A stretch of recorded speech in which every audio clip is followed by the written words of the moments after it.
Welcome to the Doom Kitchen. This is not a news show. It's a talk show. We do not give financial, legal, medical, or any kind of advice. We are not responsible for the actions of our listeners. You are responsible for you. If anything offends you, we were only joking. Promise.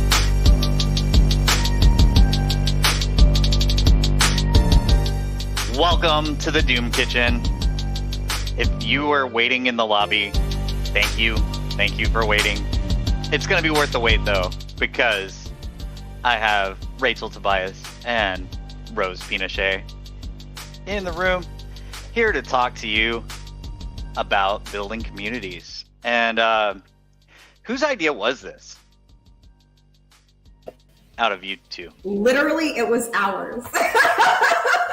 Wait, so your ideas, your brains had a baby? Yes. Rachel and I are the same person. It's like mitosis happened, and then she became Rachel, and I became Rose. But that's why we have the same letter. Mm-hmm. See, we both looked around and we're like, hey, we know so many people that are miserable in dating. You know, we know so many people that are just disconnected and unhappy with everything. And we saw what's going on with nuclear families. We're just like, all right, we can't wait for someone to fix this. Let's do something about it. Right. And so then, I started brainstorming. I said, well, how do we make the distinguishing? How do we distinguish ourselves from the rest? And when Rachel and I were speaking, it came to light that people don't want to improve. People are lazy, right? Libertarians are like, I work 10 jobs. I'm like, why? Why would you want to do this? Just like improve yourself, And I said, well, what if we offered some self-improvement courses? And one thing that Rachel and I were always remarking on is there's no entrepreneurship in our circles. So the greatest, advocates for liberty don't have any entrepreneurial circles. And then I figured, let's talk about the power process. And since we have, let's say, all these great people that we will just build, let's form the type of right-leaning coalitions because we're going to have such a great filtering service. Okay, so let's rewind. What is it? Cotillion Underground, or Underground Cotillion? Yes. Okay, sorry. I get things, Pinochet Rose and Tobias Rachel. But yes, what is it exactly so that everybody in the audience can understand what y'all are doing? Go ahead, Rach. Yeah, thank you. So we're basically building this community that shares, these right-leaning values. So it's going to be a combination of these courses, these self-improvement courses that we're offering, matchmaking that we're offering coalition building. We're really trying to unify people. And again, still balancing that exclusivity, right? We don't want to be a big tent just saying, hey, freedom's the only thing that we value, because we've seen how that sort of allows room for leftism and subversion and all kinds of issues. And we can't rely on the universities or conservative Inc. or, PragerU or whatever that these basically rage baiting institutions want to do. Nobody's offering any solutions. We're like, hey, we know all these wonderful people. They're really struggling. Everyone's afraid to say something or do something. Mm-hmm. Whenever we did see self-improvement, it would always come from a place of just like, oh, Jordan Peterson or Andrew Tate. Those are like some of the big names that are unfortunately. And it's very clear to me that these people are steering people off a cliff, that they're just kind of like pushing them in this degenerate direction. That's not going to help them at all. So we're like, all right, we need to do something about this.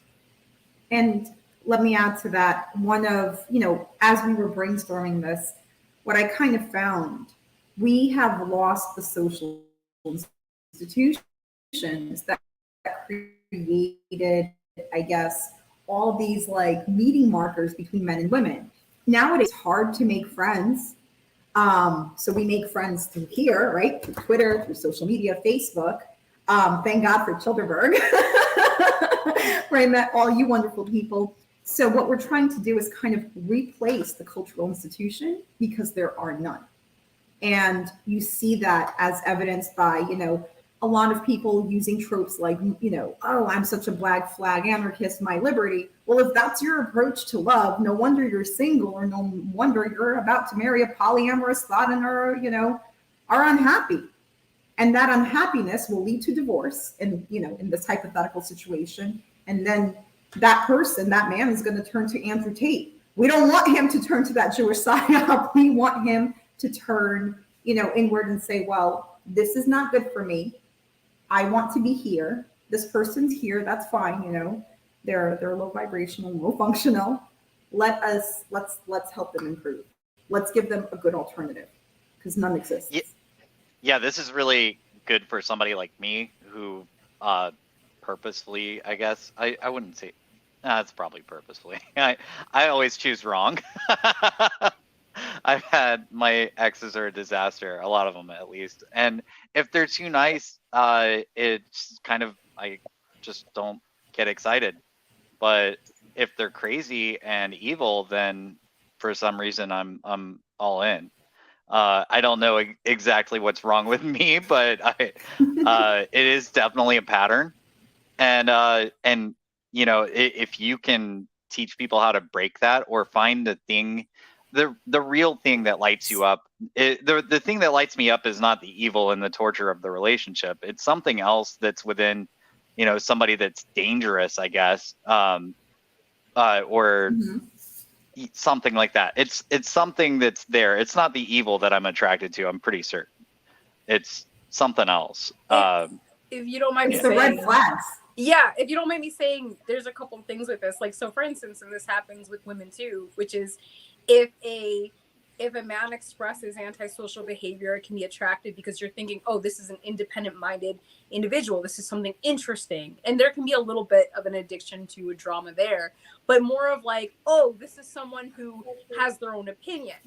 But at the same time, that person needs to work well with other people, or to be selective and to say, okay, now's the time to be antisocial, but now I need to be social and work with others. So I can see how, and that's happened to me in the past, where I'm like, oh, this person seems dangerous and interesting. And it's true that they stand out, but then that doesn't necessarily make for a good relationship. And Rose and I had a conversation recently about what exactly the term nice means. And that term itself is such a loaded definition. When we say like a man is nice or a woman's nice, oftentimes it doesn't mean that they're actually like a gracious person. It means that usually they're complacent, they're submissive in a bad way. Like, they don't really know what they want. They're going along to get along. And we've seen in 2020, having that kind of trait in that context can be really dangerous, right? So you want that nice balance of someone that can think for themselves, but still play well with others. And that's really difficult to strike. But we know people that are intelligent and they're struggling. In the current dating apps that do exist, they keep selecting people for like arbitrary, stupid things that they want to see in a citizen, not in human relationships. So they'll be like, oh, do you care about climate change? Are you COVID vaccinated? These things. Like, that's what people are selecting for. And again, that makes a wonderful brainwashed citizen to this regime, does not make a good relationship partner. Well, Absolutely. That is something that's important to me. And some people have said that why are y'all doing this? Because there's already unjected, but I went on unjected and there's not anyone near me. Not that it matters, because I'm all over the country, but it's I'm nationwide. But right, as evidenced, you not being close to me or to Rachel. Right. I'm actually really close to Rachel, but very far away in many other ways. So incredible. It's not convenient. So speaking of convenience, that's one thing that we wanted to incorporate into this dating market. I do want to touch upon 2 points. Well, the first one is when you said, what's wrong with me? And I said, well, you do like the red flags, and it's true. And it's not just you. It's something that you have to recognize, understand, and maybe, right? So I've done a lot of consulting, and I've built my own frameworks and systems, constructed teams. So for anyone who doesn't know, And I've taken my methodology and kind of tried to parse it onto our matchmaking course, right? There's different traits that people tend to gravitate to and people like. So let's say that you want somebody in high agreeableness, right? But also high conscientiousness. And the people with the red flags don't have like, okay, well, I'm thinking about Andy's needs, but they're like, oh, I'm so lovely and everyone likes me, but they're kind of an asshole, right? And so that's when the red flags come out. And so when, part of our plan and part of our process is going to be kind of like building a lot of Venn diagrams to be like, this is the woman, in your case, this is the woman that you had. This is the type of woman you want, right? And figuring out or helping you kind of construct all the steps needed and that are necessary to find the red flags, to find, the yellow flags, and finally, hit that go button.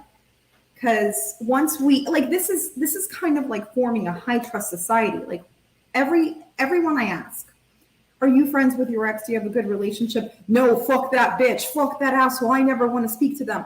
I said, why? Why are you letting the world know that you have such poor decision-making skills that you don't want to speak to any of your exes that you were involved in? Perhaps it's your decision-making process that needs help.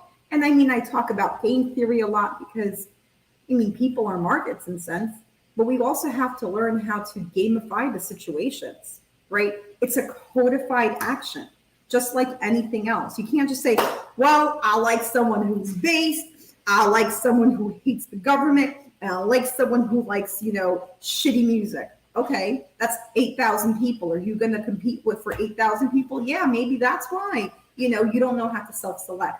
And what we're going to do is, use like some esoteric methodology, but also like a structured framework where we kind of help bring people together. Yeah, I just want to pipe in and say someone who's anti-government, someone who's rebellious and disagreeable, that's great in the context of the regime, but that's not very good for a relationship, especially from a woman, right? Like, I'm not trying to be unfair here and say that every anarchist or liberty-minded person will fight you, but it takes, to get to that high trust, there has to be a level of submission, and there has to be a level of compromise, and a level of putting other people's needs before your own, and that's an entire different skill set, right?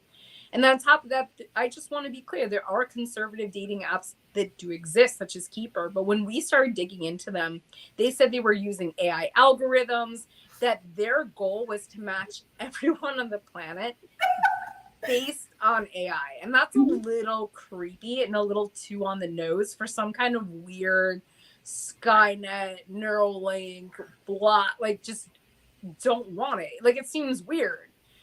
Anything. Yeah. So and people just really, as Rose mentioned, Childerberg, I've hung out with both of you at Childerberg. You guys are great. We saw recently Twitter was throttled by Elon Musk, right? For whatever the reasons. Mm-hmm. And I was just really thankful and happy that I stayed in touch with so many people offline. That it wasn't just Twitter that was connecting me to this high trust society or the people that I want to speak to. It's super important that we continuously and meticulously take things offline.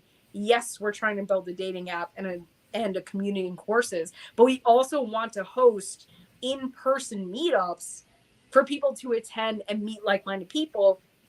And in that sense, there can be some safety there. If you're a woman and you're like, hey, I want to meet some like-minded men, but I don't necessarily feel comfortable, we want to partner with different like small businesses, brick and mortar businesses that share our values, whether that's pubs or non-alcoholic venues, and have meetups there. And this way we can facilitate friendships and relationships in person. And that's super important. I don't know any other dating app that's really offering that. Like, you're kind of like matched with someone who's going to drive you nuts and then just left to your own devices. There's really no further structure given. So on that point, let's talk about AI. How many people do you guys know, or anyone listening, that are like, oh my God, we met on a dating app and we're still together. In fact, we got married. Almost none. Almost none. And that's because AI is a computer and it's asking. So there are two givens there. Number one, you have to assume that AI knows the proper matching techniques, right? And two, the techniques that it utilizes come off of the people who must know what they want. Let's use the term base. Let's use the term right leaning. People don't even know what base or right leaning is. They don't know what conservatism is. So how can an AI algorithm, unless it's like Neuralink or Starlink, like that comes into your head and says, oh, I think you want this. But obviously it's not going to be used for that. So we're going to ask, first of all, we're going to be a very highly filtered service. So even if you want to use us, there's, you keep paying us money, we might not take you. We are trying to build, number one, a high trust society. And if you don't have the character for it, you're out. But two, if you do come in, we do want you to understand who you are, what you want, right? So it's going to be a lot of workshopping, and it has to be for happiness. And I want to mention, we're not looking for gay people and trannies. Like, they're human beings. They have their own struggles. I understand. Yeah. But we're trying to facilitate marriages and, families. Families, yeah. Yeah, we're focusing on that. And we do have, we can have people on our app that are older, that already have children, that are looking for partners. We're trying to rebuild those nuclear families, and I get it. But there's just this fork in the road when it comes to liberalism, where it's like, I'm sorry, Blair White, you're not based. This Overton window has shifted so much. Dave Rubin, we wouldn't want you on the app if you were single. Yeah. It's like, you might have the right opinions when it comes to certain things, but again, that window has shifted so far left that we're focusing on rebuilding civilization with these particular values. And that's just going to be really hard to do if we're catering to this leftivism and this liberalism. So that's basically what we're trying to do. We know that a lot of people are unhappy, and where Rose is located in Texas and where I'm located in New York, that's where a lot of the women are. I mean, a lot of the women are still unfortunately located in kind of urban centers. So to anyone who says, okay, I'm done with dating apps, I'm just going to go back to church, I don't think that's necessarily bad. However, as a strategy, I don't think people are going back to those institutions at a fast enough rate. And it's very easy for someone to be stuck in this like rural area where there's just not a lot of mate choice. And so what we want to do is synthesize the church, the community center, right? The meetup, right? The dater. And we want to say, we are like the underground cotillion is that's our name. We are your new cultural institution, right? So colleges used to be it, but colleges have created these obstacles and mass divides. So can't use those, right? How many right-leaning men go to college and say, oh man, I found this great woman? No, because she has a basket weaving, underground basket weaving degree. Your guys are not going to get along, right? So you took that out. You can't date someone from work. Okay, you took that out. No one's really social enough to go outside. You take that out. Fine, you go out to a bar, you go out to karaoke, you go out anywhere, and you say hey to a woman, and she's like, she does one of those. And that's because in society, what we've taught each other is who shows the least amount of interest wins. But we all lose in the end. Something's got to give. Yep. Yeah. And then you end up at a point where you have women making videos that are like, they're basically describing a conservative man. They're saying, I want a man to have these values and take care of me and it's like, well, what you're describing is chivalry. It's just that you don't want to reciprocate. You want to hold your partner to a particular standard. But if a woman wants that standard, she has to be willing to hold herself to, to basically reciprocate his wishes as well. And I think, like Rose said, something has to give. People can't just be only ironically individually minded when it comes to partnerships. That libertarian ethos of like, you do you, I do me is not really working when it comes to family building. Yeah, I was just thinking about the women in their 30s thing. This is, kind of a lot of people talk trash, especially, in the right sphere the dozen eggs running out, etc. I think that, finding the right woman in that age group, perfect for me. I'm 43, so it's like, that's absolutely perfect. I can't stand women in their 20s. They're insane. And not in a fun way. But He's like, yeah, red flags identified. You don't like Right, Dungeons right. and Dragons? What? no, I do actually. That's another story. But yeah, the red flags of that, and like my friend Dan here says that there's not single women in their 20s in church, and that's a thing that's kind of not happening. I mean, the system. He had a really good thing. I'm gonna see if I can grab Dan because I want him to say this to y'all because it's hilarious. I'm gonna text him here in a second, and I know you two can carry the show. But yeah, let me grab Dan and get him into the show. He's been here before. We've got but yeah, Bachelor number 1. yeah, yeah. See, that's what the we're other doing thing is is a I know. matchmaking show. Well, I know all these great guys. I don't know too many great women. Y'all are awesome, but it's like all the guys that we hang out with, the group of guys that we're hanging out at Childerberg, it's all of the stuff is really male dominated, and I'm sure that these women that are figuring it out that don't want to be alone forever. Like most of the women that I've met, wouldn't necessarily end up at Childerberg, not because they'd be against this. So for instance, there's something called the camaraderie in Manhattan. And there's a woman from Australia who's great. Her name is Jane. She started it, and it was for women, usually single, who are looking for just friends, for people to go to, orchestras with or Broadway or different things. And there's plenty of viable, like awesome women there. They're just so far removed from any kind of libertarian festival or event. It's almost like these parallel universes that just do not cross unless someone particularly facilitates that. And that's what I'm looking to do. Because it's like, of course, the women are going to go do events that they're interested in, but the things that they're interested in are not necessarily going to have men hovering around it, right? So it's like the men are at jujitsu or a sport, or they're somewhere where like these don't meet unless it's just a bar or a dance scene or something of that nature. So they do exist. Can I just chime in? Something that Rachel and I have also found is men say, oh, well, I want women to do this and I want women to do that. My brother in bass, have you thought that maybe you're looking for a man? Seriously, that's the problem. No, that's a good thing about this is because you can matchmake men in a way to where you guys can be friends and be the outlet for range days, and a lot of great women will go on a range day for sure, but things, manly things, and then it's not going to hurt anything, and they'll all be part of the community, and it's not gay at all to have dude friends, because I got a ton. Right. Well, that's not what I'm talking about. I think romances are wonderful.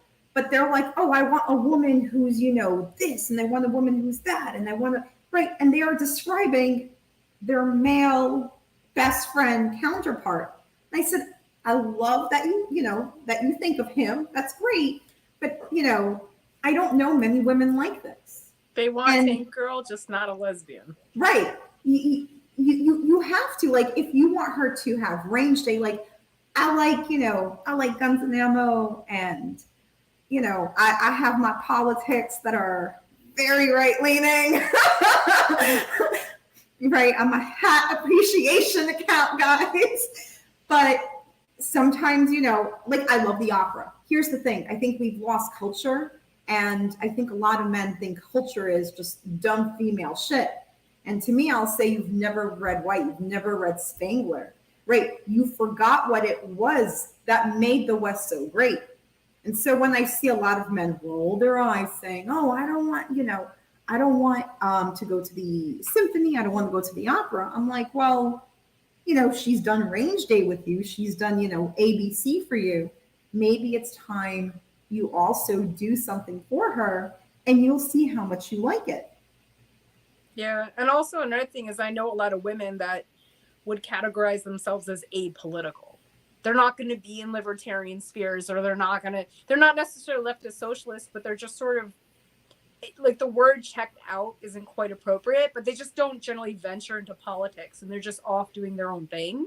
And so in that sense, it's a little bit like herding cats, because how do you get their path to cross with someone else's unless someone else facilitates that?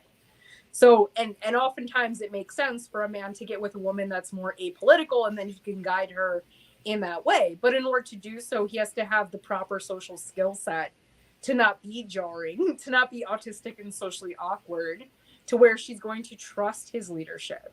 Right. So that's a whole, thing that we want to go over in the courses, which is like, if you want the restoration of a natural hierarchical order, so many things have to fall back into place, and that's just going to take a lot of work. All right. This is a little ad hoc, so I'm using my phone. I hope that's not going to be an issue. No, it's not. I always use my phone.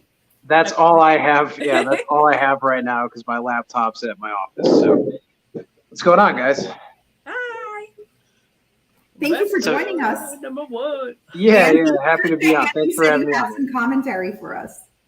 Hold on, I might have to figure out my ear situation. So. Take your time. So Dan, tell them about your what was the first Rite of Kings? First Rite of Kings. First. Yeah. Are you talking about the Prima Nox thing? Yes. Oh. Yes. Do it. Right. We know this. But okay, sure. It's your channel, so give everyone a story. Okay. I was thinking about this not too long ago that, if you remember the movie Die Hard, the movie Braveheart. Yes, Braveheart. In Braveheart, do you remember the central conflict? Right, was the Rite of Prima Nox, which they reestablished to try to breed the Scots out of existence. Mm-hmm. Okay, so whenever someone got married, right, the local lord or the king or whoever got first dibs at the bride, right? Okay, before the husband did. And so I was thinking the modern equivalent of that is that, women get first can I swear? We doing that? Okay. So first the bank fucks them, with a predatory loan, right? Student loans to go to college, right? Then her brain gets completely fucked by the system, right? That the feminism brainwash and all that. And then all the men, of course, come into this equation. And so by the time it's once she's graduated with most likely some useless degree, no offense to anyone in this room, but at that point, then she's marriageable. Now it's, okay to date her for however long and then to marry her. But the guy who marries her is invariably stuck paying for that debt on that predatory loan, So in abstraction, he's now paying for everything she got up to in college. And that is the modern equivalent of Prima Nox, mm-hmm. And it's worse in a sort of cosmic way than just having one guy cuck you. No, it's the whole society cucks you. And who owns those banks? Can I say something? Yes, please. Those goddamn bankers. But unfortunately, Prima Nocte extends to males as well, right? Because it's not just women who have quote unquote useless degrees. And I say this on my Twitter before it was, nuked. Men can't do math. I love how men That's think true. They're so mathematical. I'm sit down. I could out math you. And men have a lot of feminine traits and qualities. And actually, we need to redefine we need to define the term patriarchy, because men are oh, I'm correct. I'm a man patriarchy. I was bro, sit down. You don't even have the amount of testosterone women had 50 years ago. Relax. You can't lead, which is why, number one, I think you're single. you're just airing all of your dirty laundry. But to add insult to injury, you wouldn't know what a good decision matrix looks like if your life depended on it. And that's a problem. And I think this is where the classes and courses come in that, we want to offer with Underground Cotillion, but also, have people kind of step back and say, let me take a look at my life, or let me take a look at the way I perceive things in a different light. Because I like to operate, let's say almost geometrically, like geometric proofs, because I find that leads with logic, and, the men are okay. But I'm not saying everything is logic based, because you're very emotion driven. People are emotion driven because we're not NPCs. Yeah, I just want to pipe in here and say, Dan, you bring up a really good point, which is like, we've changed the definition of what a good citizen in society looks like. Which is unfortunate, right? We're telling women, you need to be a girl boss, or you need to make your own money, or you need to, and there are some practical reasons for that.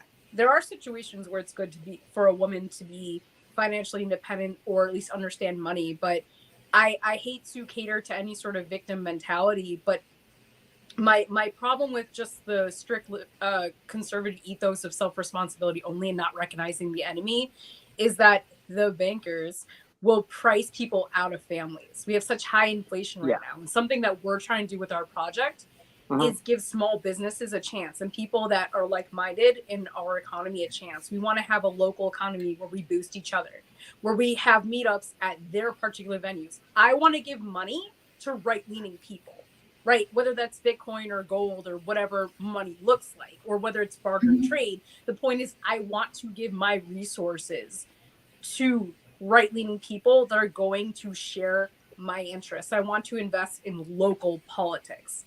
I live currently in Incorporated Village, where I know my mayor. He lives here, and he has an invested interest in where he lives. He cares about the roads, and he cares about the storefronts and whether or not they're doing well, because he lives here. It's not like some governor that lives really in another state and comes and visits occasionally for votes and whatever. What you're describing is like the awful push on women of moving the goalposts of what it means to be a good woman in our society. You're right about the useless degrees. You're right about the student loans, and it's awful. And I want to add to that too. Let's say you're a man and you have a quote unquote good job and you have health insurance or whatever. Women, so even with all the feminism, even with all the freedoms and the votes and the money and the things that women can have, their standards don't go lower. And that's an unfortunate thing. Women always generally want to marry higher socially status speaking than them. So I wouldn't expect a woman to lower her standards like ever though. I mean, a woman should. I mean, it makes sense. Like, was it Rose? Did you bring up game theory earlier? Yeah. Like, it makes sense. It makes sense, like, from a game theoretical perspective, that the woman should go for, the best man she can get. Now, I understand, like, maybe her standards are too high in, like, a realistic kind of way. Matters. Like, for me, it matters how my man makes money. Meaning, not just the amount of money he makes, but does he make his money morally? Right? Like, what I'm Wait, trying you're saying to say he doesn't? I'm sorry? You said he doesn't make his money morally, or he does? No, how? He does. He works for a small Like, local business. Like, that sounds like a cool story. I'd like to hear. No, she's saying she doesn't want someone who's like, oh, I fucked 50,000 people. Here's $1 million. I got this for you. She's like, I don't want your blood money. I'm not a banker. What I'm saying is a lot of women. What I'm saying is people shouldn't lower their standards necessarily. But my point is, the bankers are trying to dictate what those standards are. And they're trying to artificially and social engineer it so that people care about things that are not the best metric for a good person. Are you COVID vaccinated? Do you follow the rules? Rachel, I wanted to tell you that was like an excellent way to characterize it. That people are trying to screen for things that, like, what they think that a good citizen would be, rather than like a good husband. You know? And those are definitely very, very different things. And what I'm trying to say is, you're right about the unfortunate situation. Now, I do think we obviously know that higher universities or whatever, those institutions aren't the same as the boomers like to think of them. They're basically propaganda centers for leftism, and it's unfortunate. And I'm happy Oh, that yeah. conservatives are trying to make, like, you know, at University of Austin or something, but I think we need to go a little bit more beyond that and do something that isn't just about information only. Yeah, Like, I have a bit of an anecdote there. What is it? It's like a vignette, I guess. But one of my ex-girlfriends, when she was looking for a college to go to, she ended up going to DePaul, right, in Chicago. And her parents were all about it. They're like, yeah, it's a great school. I'm like, no, it's a bad school. Because I'd been hanging out with DePaul kids for, the last couple years at that point. It was like just, around like the Chicago music scene. And I knew a lot of my friends went to DePaul, and I know exactly how they turned out and, and all that. And her parents didn't understand what I was trying to tell them, like that. Like it is like, even though it's supposed to be a Christian university, or it's a Christian college, right? Or is it a university? I don't know the difference anymore. But they had it in their heads that it would be like it was when they remember it, from 20 years before or whatever. Yeah. But I had seen the recent products of this university, and just like I knew it was a bad school. Maybe the actual like education they were getting was okay, but the indoctrination that came with it was astounding. And sure enough, I mean, I pretty much like called this. She was in some English class, and within, I don't know, like a week or two, no, maybe like in the first like month or so, she started bringing up like the Native Americans, and was talking about like, oh, how they were treated and all this. And I'm like, yeah, okay, who cares? And I like, before, this is like maybe a couple months before we ended up breaking up, but I said something to like just kind of brush it off with something like, all right, Indians need to get with the program. And she was like, I'm breaking up with you. And I knew she was joking, but a month later, it wasn't a joke. Like, we did end up breaking up, but they do it in a formulaic kind of way. And I saw my brother get the same programming probably 15 years earlier than this at U of I. But it starts the same way. Like, they introduce the Native Americans because it's a hard thing to defend, American imperialism or whatever they want to call it, Western expansion and all that, and all the fighting and some atrocities that went with it, right? And then from there, they move on to the next thing and the next thing and the next thing until they have them fully supporting the destruction of the United States. Now, maybe we're also there in some way or another, but we approached it from the right instead of the left. But the point I'm making is I've seen this firsthand. I've seen how that indoctrination goes, and it really happens quickly, within no time at all. They're dyeing their hair, getting tattoos. It's like, it's cliche at this point, but social it works Marxism like has clockwork. right. Yeah. Social Marxism has definitely seeped its way into the social conscious, and that's the problem. And that's something that we're trying to undo, right? The terms patriarchy has been filtered down by the quote unquote manosphere, which is, by the way, it was invented around the term manosphere was a term used in, I think, like invented in the 1970s, around the same time feminism was, right? It's exactly game theory. It's both sides of the most dominated strategy. Okay, you hate men, you hate women, fantastic. What are you trying to do? I don't want to breed with them. I don't want to associate with them. Cool. That's the decline of the West. That's the decline of, the white family, the family unit, right? The nuclear unit. It's gone, right? Patriarchy, by the way, for everyone listening, it's not, oh, I'm a man and I own everything. It's not affirmative action. Relax, guys. What it is patriarchy referred to men who, supported wives, had happy wives, lives, and children. So if you're not within that construct, you're not part of the patriarchy. You're part of the incel kingdom. I just want to say, in order to depopulate, right, what the bankers need to do is price people out of the dating pool, or at least as women perceive it. And they have. Right? And then that way, you know, all they have to do, and then you have the conservatives shaming them. Oh, well, you just need to make more money. Oh, you just need a better job. Oh, you just this and this and this. And then not only that, but you can have a monopoly on stupid HR and put your enemies in like every corporate whatever and have Amazon own everything and screen candidates out and say, well, we didn't like that you use this slur. We don't like that you have this opinion and what have you. And that's the whole like managerial state, right? Yeah. Basically running things.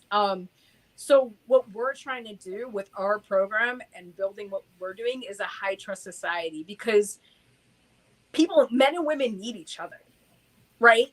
I know it seems very distant and incompatible now, but at the same time, it's just sort of like, how exactly do you stop a gender war that has had, you know, this whole regime has just pitted people against each other, clearly, right?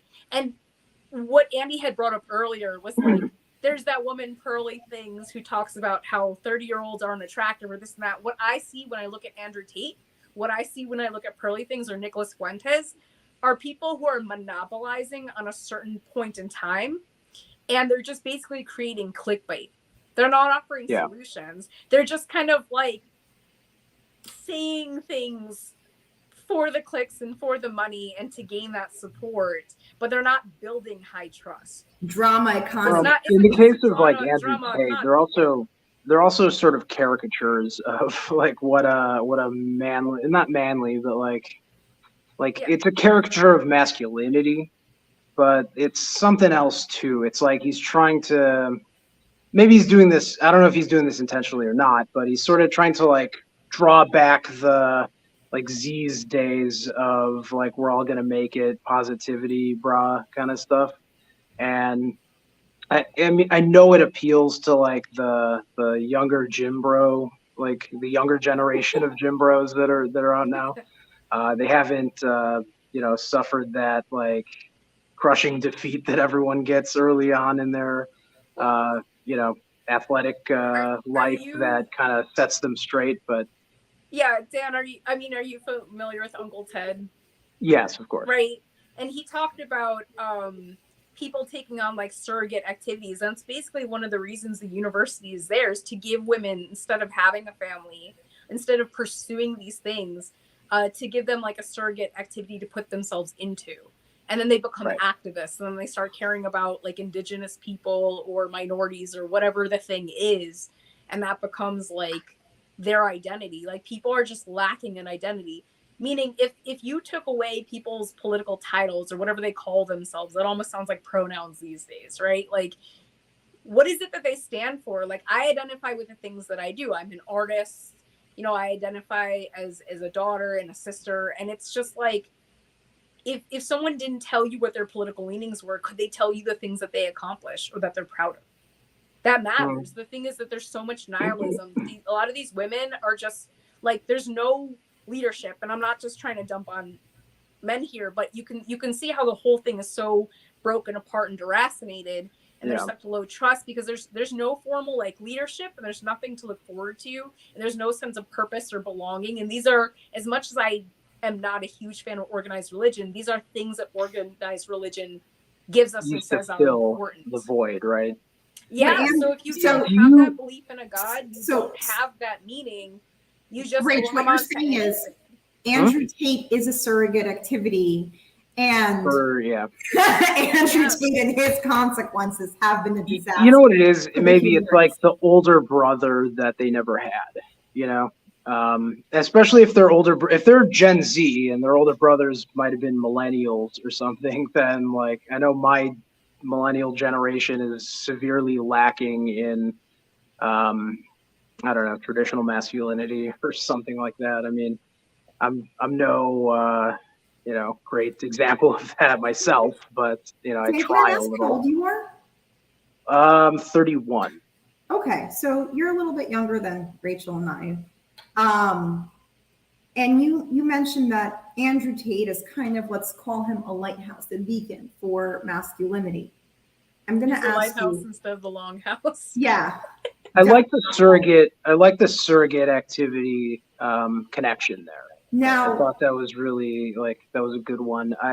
What it reminded me of too, I just want to add real quick. I don't want to cut you off, Rose, but what I wanted to add was, do you think that it's where women will take on this leftist thing? Do you think they're just trying to be mothers to the world because they don't have any children to raise on their own?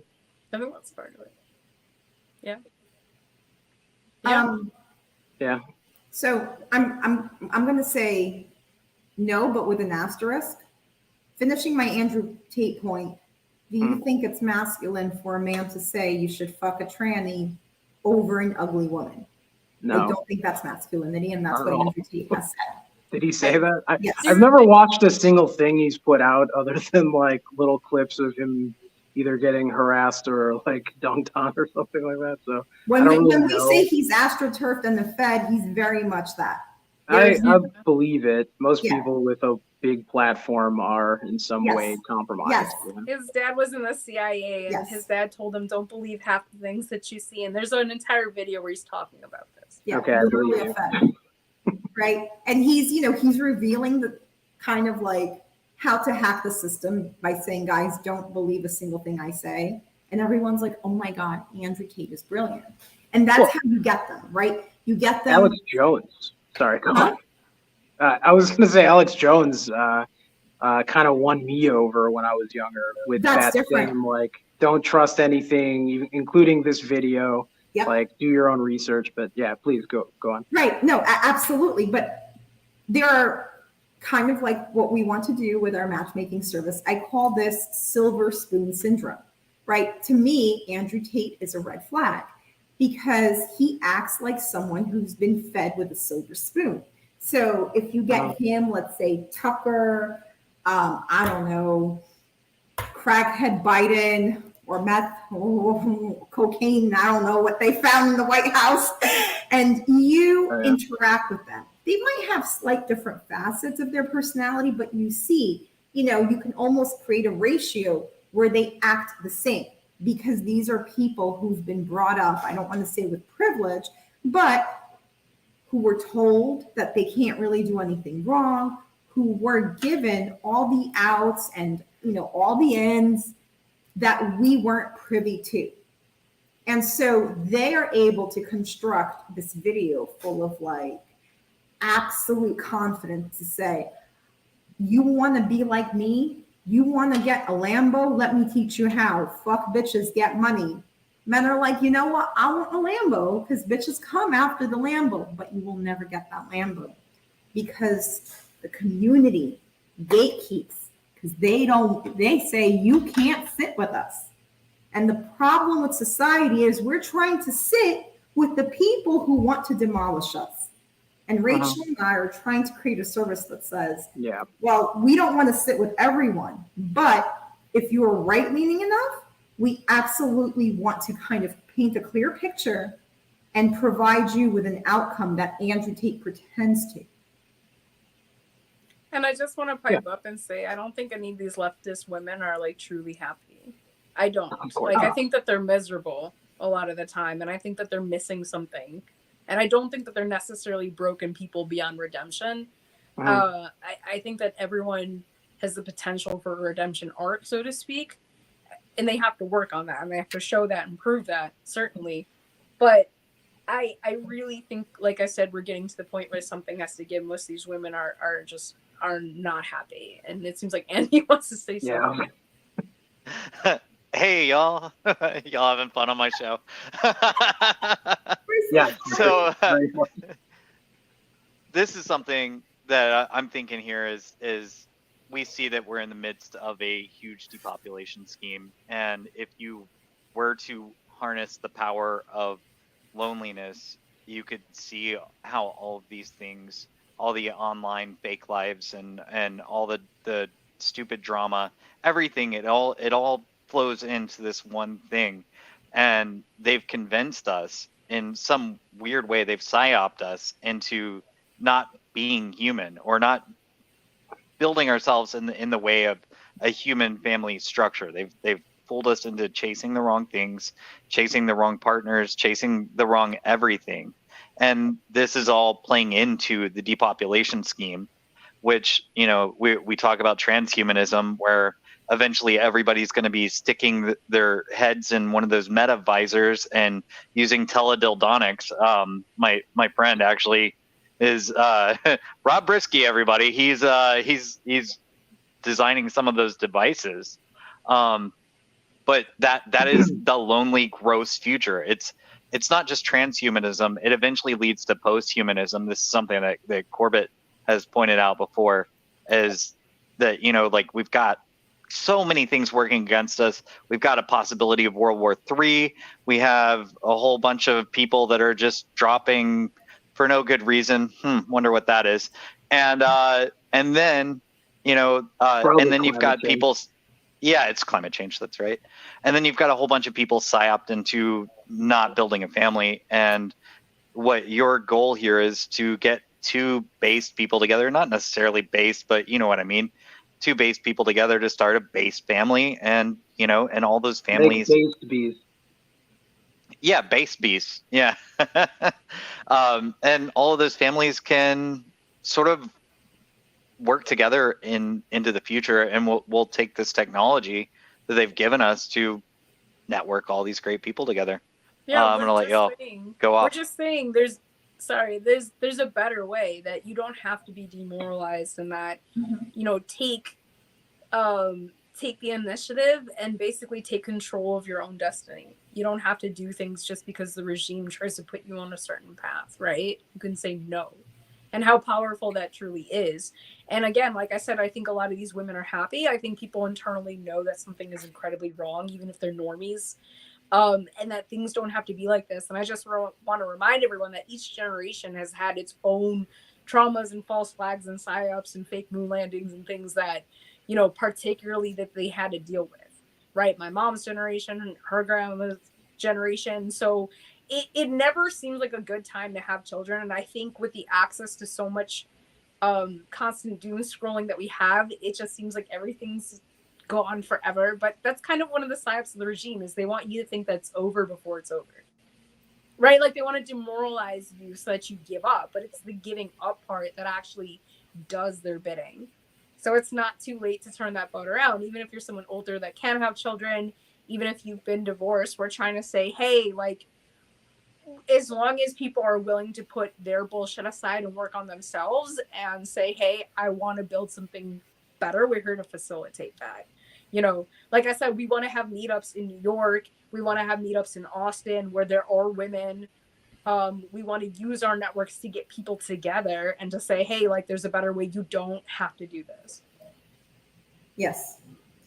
And part of the PSYOP, and this is what I love talking about, to answer Dan's earlier point, are women just trying to nurture things? And I said, not really, but with an asterisk, or you can say yes, but with an asterisk.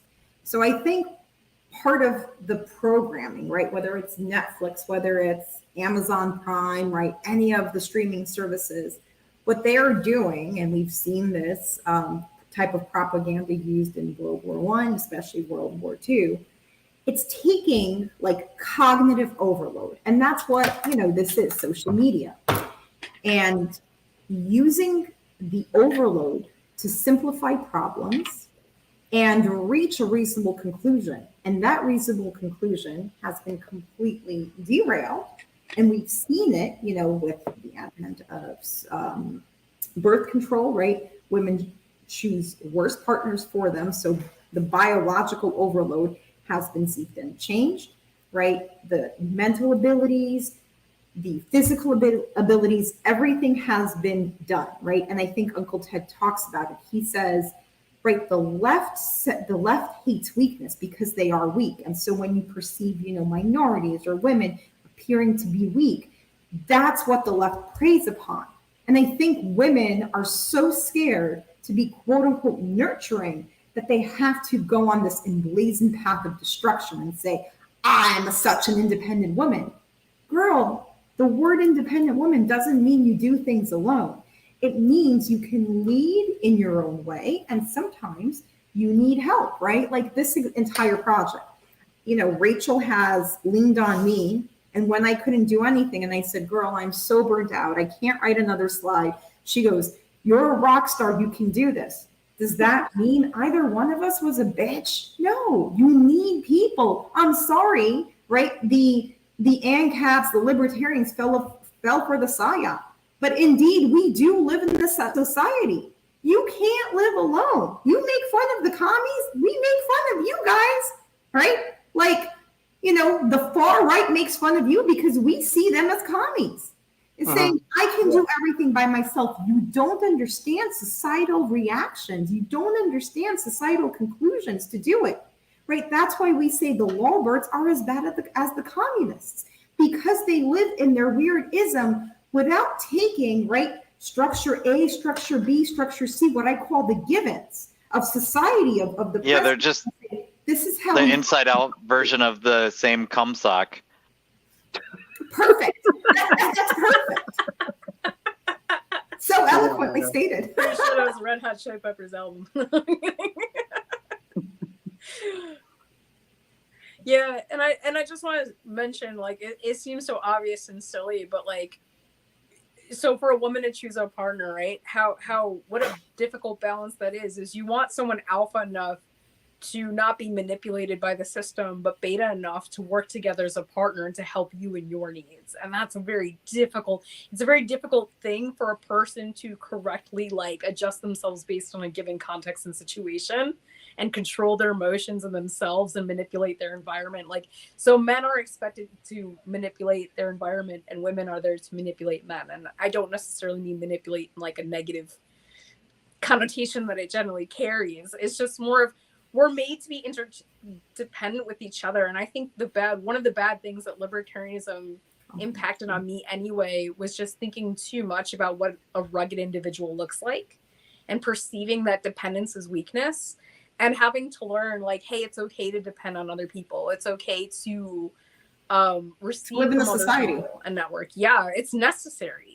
And then you have someone like Tucker, for instance, who goes, oh, you know, I'm an alpha male and I'm American and a patriot, but he'll say, I don't want other white people to represent me. I'm an individual, blah, blah, blah, blah, blah. And it's like, I understand your autonomy, I respect it, but in the larger context of race wars, there's a lot of things that you do need to be considered. Like, I'm not against interracial marriage. However, I do understand that the clergy plan is a real thing. I understand that, like, the regime wants to stamp out the white race. That's something that's actually going on. Like, that's something that needs to be acknowledged and how awful that is. And there's nothing anti-inherently, like, there's nothing that violates the NAP about that if it's voluntary. If you price people out of the dating market, if you make it too expensive to have children, or you don't have some kind of, like, social safety net for white babies, then there's going to be a huge problem. So I think a lot of things just have to be restructured and people need to recognize what's going on and look at it in a different way. And that's a very, very tall order. But I think the going along to get along is kind of over. And I think people are just going to be seeking out these, like, institutions that can help them. I was in an Uber in a border town, and the guy was telling me about how he's on disability and that he can only drive Uber a certain amount of hours each week. Mexican guy at the border, and he says all of his friends are on the same disability and they all work under 35 hours a week. And if they want more money, they just have more kids. There's okay, so they're incentivized. Yeah, they're incentivizing Mexicans to have babies, but they're not incentivizing Americans to have babies. And this is why I argue with people sometimes about, you know, it's like we're looking at global communism right now, and America was a much better country when it was a nationalist country instead of this globalist BS where we're over, you know, trying to solve all of Ukraine's problems. Not really. It's just a money laundering operation, obviously, but it's also going to start World War III, and it's also going to increase the surveillance state, as everything seems to do. So, you know, yeah, here we are provoking our demise a million other ways. Right.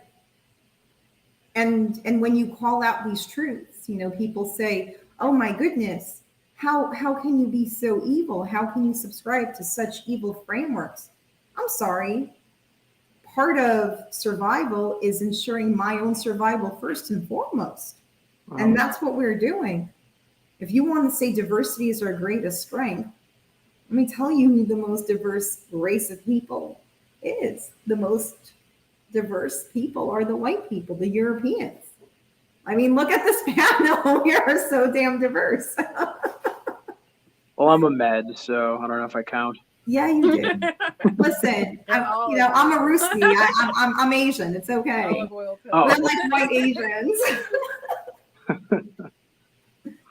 Yeah, I mean, that's the thing I was thinking about today in general, and to get back to our services, which is like, as much as I love capitalism and having choices in consumerism and goods, and I'd rather live in America than many other countries, like, how would you categorize the economic model of like a religious group or a family? And this is something I think of all the time. You kind of can't. Like, you kind of can't just sort of say, oh, a family is inherently just socialistic or capitalistic. It's like a weird back and forth between different systems, right? It's like sharitarian, you know?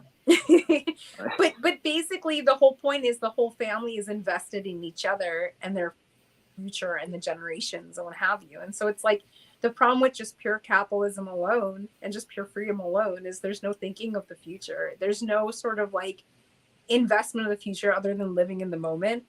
And if you're chasing capital and efficiency, you're going to eventually phase out human beings. Like, part of the reason we're in the boat that we're in is because of historical cycles. It's, and I promise I'll land this plane.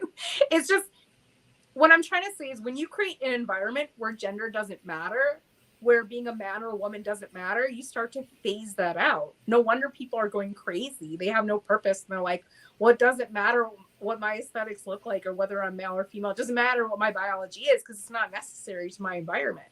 Right? So it's almost like, hey, one thing I appreciate about religion or the Amish is they have within what's valuable to them, like, the human being is a core tenet of that.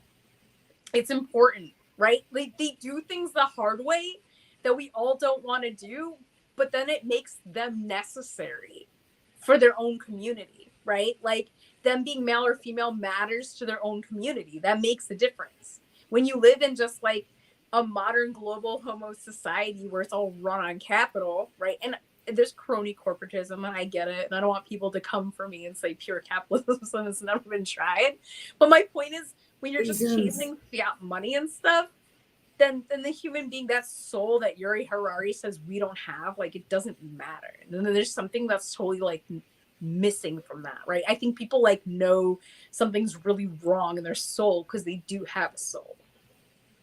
And to add to that, it's kind of like the heuristic model, which Rachel and I often speak about. You have these solutions, right? They're not optimal solutions, but because you're going into this cognitive overload, you're saying, I don't have a sufficient amount of time because the sufficient amount of time is spent, within the capitalistic system, right? You spend most of your time at work or commuting to work, and then given your limited time frame, right? You have to create this kind of calculative capacity, and it becomes like behavior economics, and we're losing it. There's something about groups that just kind of occurred to me when who brought up the Amish? Which one of you was it? Yeah, Rachel. The with groups like Mormons and Amish and those like hyper religious groups, that one thing that seems to characterize them is that they're sticky. Like, people are like born into it and then die in it. Like, they don't come and go like your usual like a Protestant church has people just coming and going all the time. Right. I wonder if any social movement would have to be like sticky like that. Like, once they're in, they're in. And they don't want to leave. Or to leave, to extricate themselves from it would be emotionally difficult. Like, I'm sure if you guys were libertarians, it does sort of become part of your personality. It's hard to get away from that, especially once you cross that bridge into libertarian anarchism or ANCAPism. Like, it's really hard because in order to leave it, you have to give up the non-aggression principle, which is like a very difficult thing to give up, you know? It's almost like, and you know, because I was like a hardcore atheist for the longest time, you know? And so giving up the non-aggression principle was like giving up a god. And I feel like It's their it was as an emotionally difficult process for me as it was to leave Christianity when I was much younger, you know. But then like coming back to it, I'm a Christian now, you know, and I have been for the past couple of years, and I will say I do feel better and more connected to like a community, but also just like better in my soul than like I had at any point in the last, you know, whatever, 20 years probably. No, yeah, like 15 years at least. So there is something to it, but I don't know. Yeah, I'm gonna land this plane now. I think that like whatever you guys are building, there needs to be some element of stickiness to it. You know, I don't know how you find that or how you make that, but it's not a bad thing to look out for. I think I can answer that. Okay. Well, I think I can answer that. And, you know, I just kind of spoke about behavioral economics. And part of behavioral economics is understanding that the psychology of economics versus, let's say, behavioral ones is that people sometimes make the irrational decisions, and this behavior doesn't follow the predictions of economic models. And then you have to examine why, right? So, like, behavior is influenced by, let's say, whatever, some bounded rationality. You brought up the nap. Let's talk about the nap. Everyone uses the nap like this beautiful overarching principle. Fuck, if I call the cops on somebody, that's violating the nap, but that's not violating, you know, the nap to somebody else. So because we can't kind of create a set and solid definition, right? Like we are lost in the array of isms instead of definition, instead of framework, instead of methodology, right?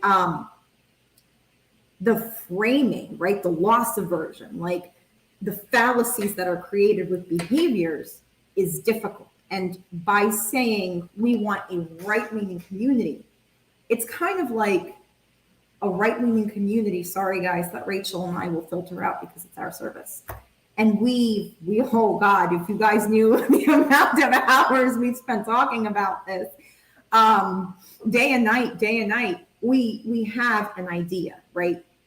In this case, tunnel vision is good because it's people who can understand where they're incorrect, people who can stand to get corrected, right? And I think, well, I don't know you very well, Dan, because we just met, but if you're friends with Andy, and I'm going to say like association is something that we kind of want to build off of, I'm going to say that I trust Andy. That's my friend. I trust Rachel. We've built this, you know, kind of high trust society. And so if, let's say, the four of us kind of create or are within the community, and Dan, you're acting irrationally, I think you would say, well, just because Rose is saying it, maybe I'm not. But if, you know, the other two people on this, you know, platform are telling me that I'm out of touch, maybe I can take a step back and reassess my understanding. And I think if everyone has, you know, the ability to say, we are all striving for something good, we're all striving for something better, we all have to make concessions at a point. And our concessions are, you know, maybe keep it on the private sphere, maybe like learn to reason it out or framework it out, like show us what the outcome becomes. Because we're all like, we're a solution-based service. We're not going to produce content. We're not going to talk about it, you know, on a 70-hour live stream. No, we're here to enact change.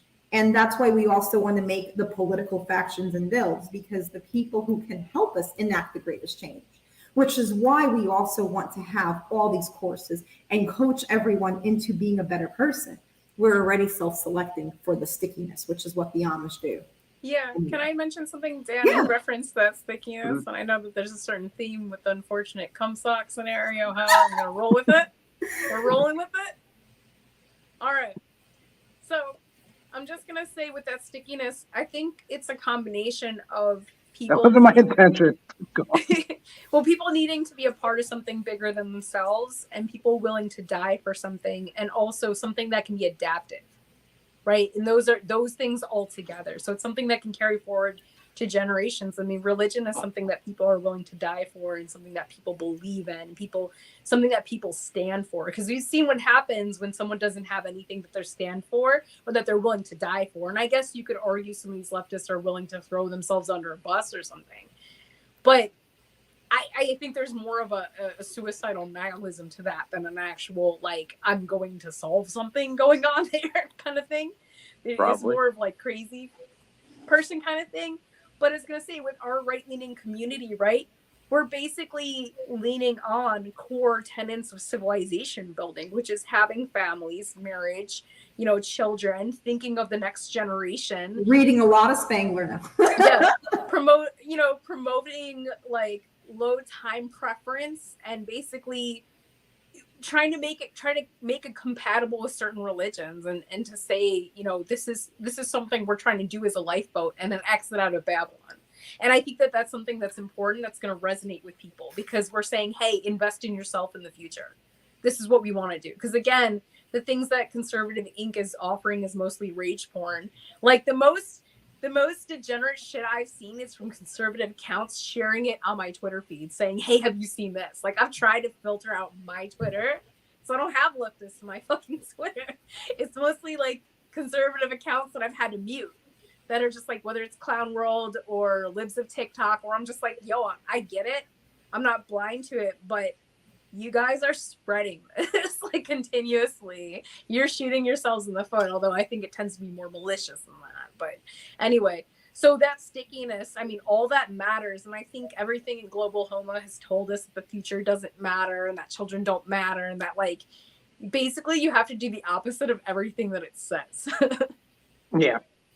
Or just, it's the opposite of your long-term, like, biological imperative, but in favor of all the short-term biological wants, Yeah, it's basically like, if you think about it, it's something I've thought about recently, is to ask yourself, of any religion or philosophy or political ideology, what is their version of the best version of you, right? Whether it's Christianity or Judaism or whatever, what does the best version of you according to them look like? So like, I think of like Father Seraphim Rose or whatever. Again, I'm not a big fan of organized religion, and I'm always hopeful of sort of like checks and balances when people kind of act in bad faith or try to subvert or whatever. But Father Seraphim Rose is this Orthodox Christian priest that passed away, but he was gay, and like Global Homo would be like, oh, the best version of him would be doing poppers and being in orgies.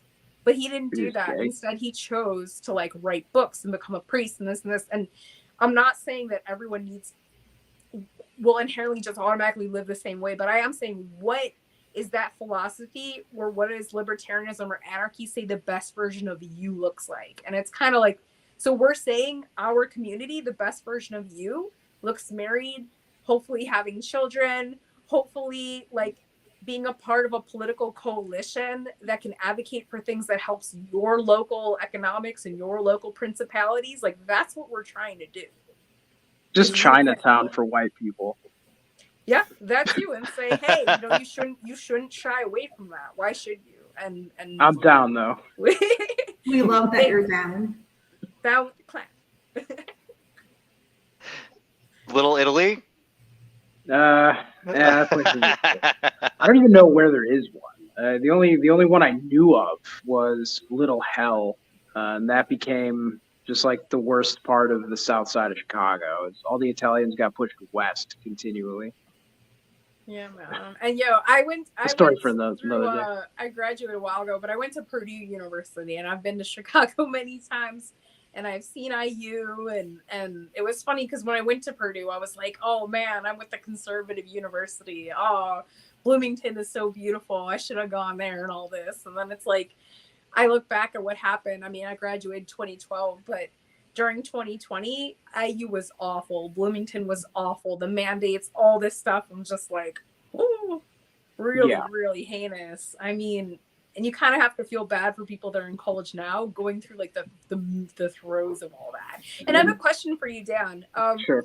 So you mentioned, like, I get how having been a libertarian in your past, I'm not quite sure what you are now, but having had that, and you mentioned the NAP in your past, just out of curiosity, did 2020 change your mind about anything? I think Pete Canonia's changed my mind about 2020, which was it was was it about that? It was something about I mean, okay. So I can, if you guys have a second. So I remember in the beginning, do you remember like the beginning of 2020, just before everything? There were those videos coming out of China where people were like having convulsions in the streets and like something like it seemed something was coming, you know?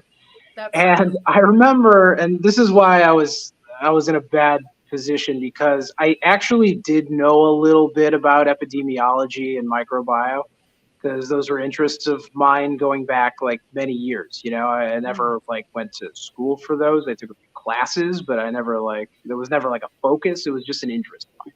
But I knew enough that like when like actual data started coming out, I was like, wait, no, this doesn't make sense. You know, so like within the first, like I was the first person. I was one of the first people in North America to go to Walmart and fill up a shopping cart with canned food. Okay, like I was one of the first people who was looking out for like, should we be wearing masks and all that stuff? And then within probably like it was the day that like the moment that Illinois announced they were doing a lockdown, right? It was the 14 days. You know, it was right there. It was in that moment I realized, oh shit, they got us. Because before that, if you remember, it was almost nice to see, like, I was like, wow, all these big companies are voluntarily canceling their conferences. Like, what noble things that, you know, and I'm thinking like a libertarian, like, wow, they're taking it upon themselves to voluntarily, you know, go out of their way for, you know, the public health and all that stuff. And then the moment they announced the government was going to get involved, I was like, oh shit, they got us. Like, they got us so bad. And it was pretty much like I expected. Dan, sorry. It's pretty funny because I was at the rodeo in Houston working it, right? And there was a guy from Chicago there. And he's like, oh, all this stuff in Chicago is getting closed and everything like that. And I'm like, yeah, we have a plant fire every other week here. That's Houston. You know, like there's plants off-gassing and catching on fire and all kinds of stuff like that. Oh, okay. But I didn't think anything was going to happen. And whenever I got sus the same way you did, just, you know, I was probably what I would even call a left libertarian at the time. And this definitely moved me pretty right and even further and further and further. Wait, but I want to hear I want to answer Rachel's question. So to shorten it up, just basically the first 2 weeks I was demoralized. I was a demoralized mess because I had been like preparing for a war like for the longest time. Like I expected some shit was gonna go down, and I never expected it would be that like brand of psyop. Like it completely caught me off guard. But so in the succeeding like months and years, I guess, from that, I actually got whiplashed because I moved everywhere. I was super far right, and then what happened was I was going to job sites, and because I was still working, right? And that's one of the things I was thinking the other day. No fascist ever called me non-essential. But anyway, so I'm going to these job sites, and I'm seeing like all these guys are working in like just like the sweaty, just uncomfortable environments. And on top of all that, they have to do it in an N95, you know, like where normally you would be at least breathing God's good clean air, you know, and they can't. And I'm seeing this and I'm thinking like, nobody cares. Like some of them have it under the nose, some of them, you know, no one cares. And I'm just like, and it was that I was like, well, why don't we as the workers unite and overthrow the oppressor class? And I was like, oh, fuck, I'm a communist now. And like I got like, and then I settled on the as far right as you can possibly be without having been thrown in a van. So that's where I am now. Well, okay, so it surprised you the way that people respond, because to put it bluntly, like government's gonna government, regime's gonna regime, like the flavor of how they try to come at us will change, right? Whatever COVID was or wasn't, it was clear to me, at least. I mean, I live in Long Island. I'm in New York. I'm not in Manhattan. However, I was here during some crazy shit when Cuomo was like, it's illegal to leave the airport without filling in a travel form. And my boyfriend and I, we flew to Arizona. We come back to the JFK, and we're like, I'm kind of like, what's going to happen next? And there's literally, we refuse to fill out the forms on the plane. And we get to a table, there's a drop box. Nobody's there. And it says, voluntarily put your form here.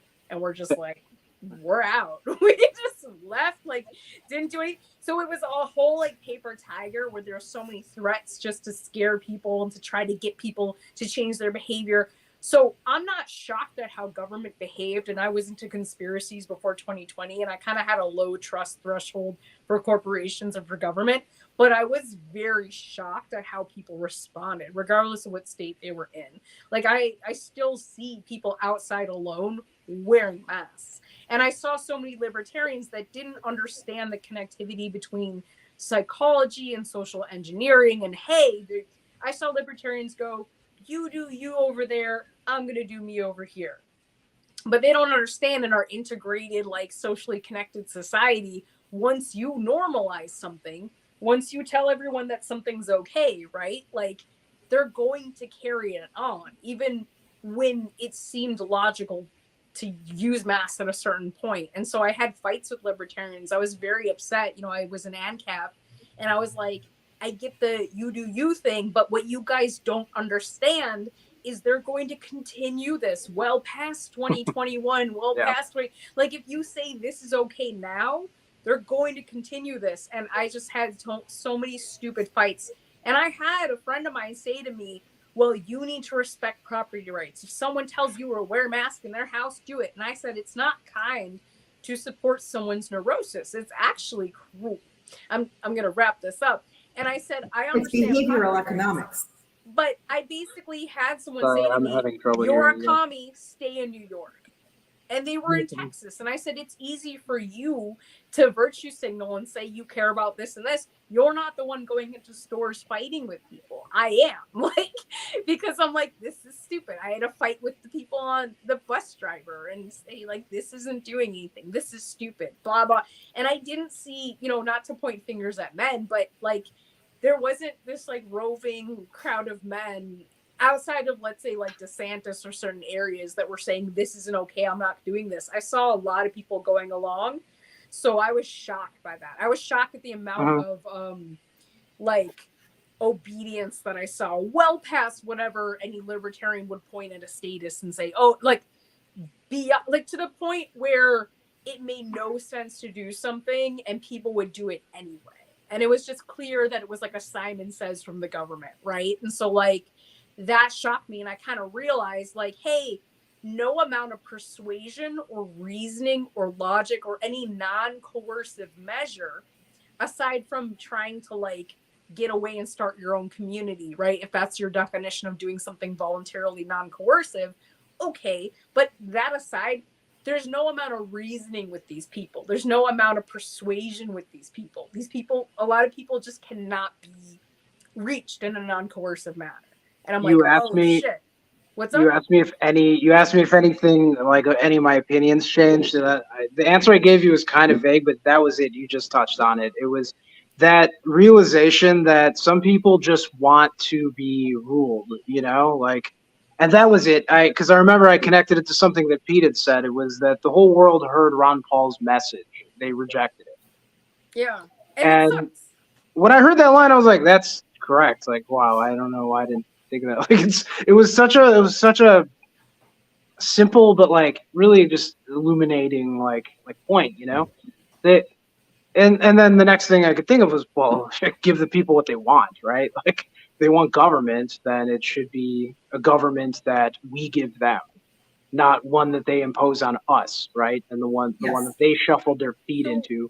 And Yeah, it's kind of like and the yeah, sorry. psychological. Yeah, I'm Go sorry. on. It's kind of like the psychological infrastructure is there, and there's a spectrum to this. I don't like to be told what to do, and there's a spectrum. And I kind of argue and joke sometimes that some libertarians aren't just super smart; they're just defunct slaves. They're just not good at being told what to do.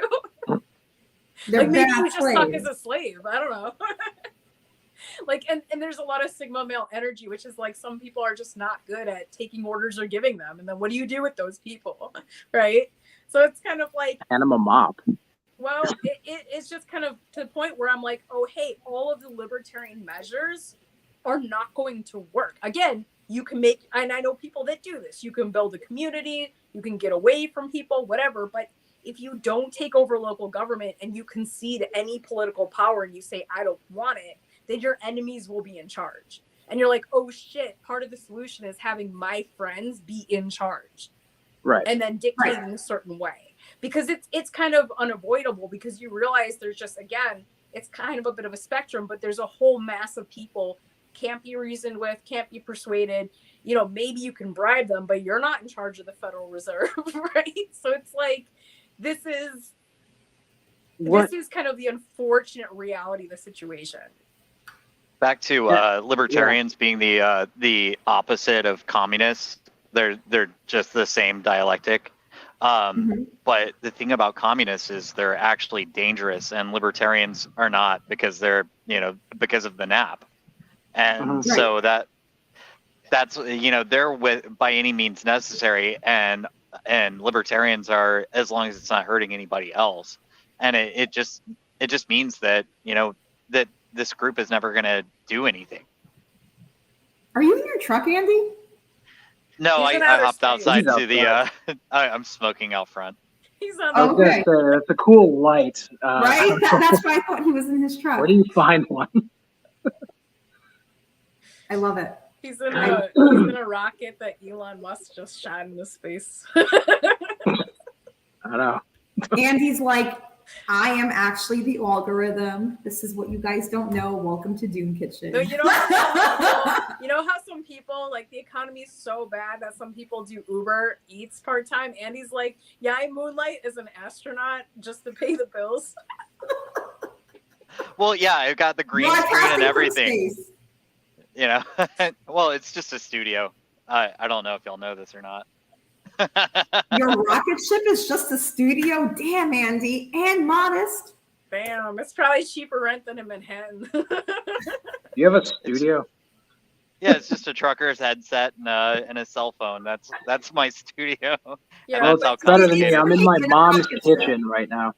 But Dan, to your point about Ron Paul, I mean, Peter said that too, where it's like, I've known so many libertarians are like, oh, they just haven't heard the message. They talk about it in a way almost like it's parallel to Christianity. There's like a path of liberty. They're like, oh, they just haven't heard about salvation. Like they just there's also esoterics. There's like higher what's the word, like higher pursuits within it and stuff. But I wanted to mention that thing about everyone just kind of wanting to be ruled over and shuffling their feet into abject tyranny.